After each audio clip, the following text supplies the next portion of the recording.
भारत की युवा पीढ़ी अब बदल रही है। ये जनरेशन अब खर्च करने की जगह बचत में यकीन रखती है।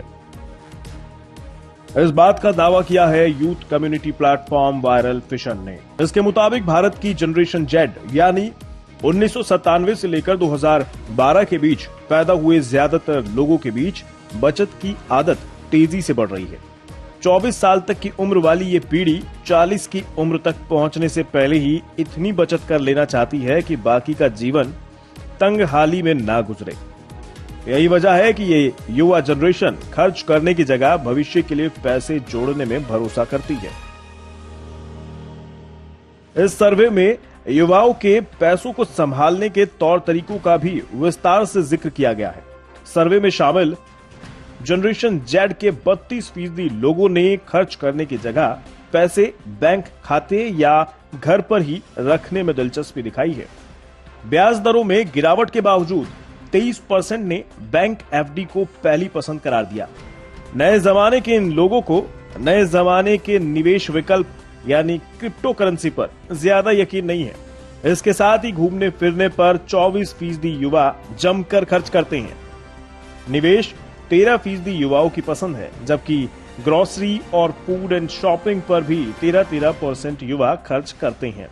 वहीं फिटनेस और मनोरंजन पर महज 5% युवा पैसा खर्च करते हैं। बचत की यह आदत खपत आधारित भारतीय अर्थव्यवस्था के लिहाज से अच्छी खबर नहीं है। दरअसल भारत की ग्रोथ में खपत का योगदान करीब 60% है।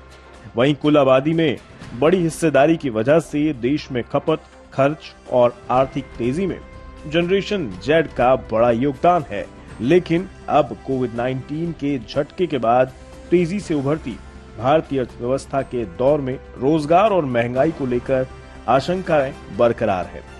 ऐसे में जिन युवाओं का करियर शुरू हुआ है वो बचत और खर्च को लेकर गंभीर हैं। जो पिछले साल पेंडेमिक हुआ, उस पेंडेमिक में लोगों के रोजगार चले गए, धंधे बंद हो गए, कम हो गए, जिसके कारण से उनको अपने परिवार को पालना बड़ा मुश्किल हो रहा था। जो उनकी बचत थी उसी से वो अपने परिवार का पालन पोषण कर पाए। इसी को ध्यान रखते हुए जो युवा पीढ़ी ने अपने भविष्य के अंदर ऐसी किसी भी प्रॉब्लम से निपटने के लिए बचत के ऊपर बहुत ज्यादा ध्यान देना चालू कर दिया और अपने जो गैर जरूरी खर्चे हैं उनको कम करते गए। यहाँ तक कि उन्होंने अपनी जो इन्वेस्टमेंट है उसको भी बचत से कम इंपॉर्टेंस दी।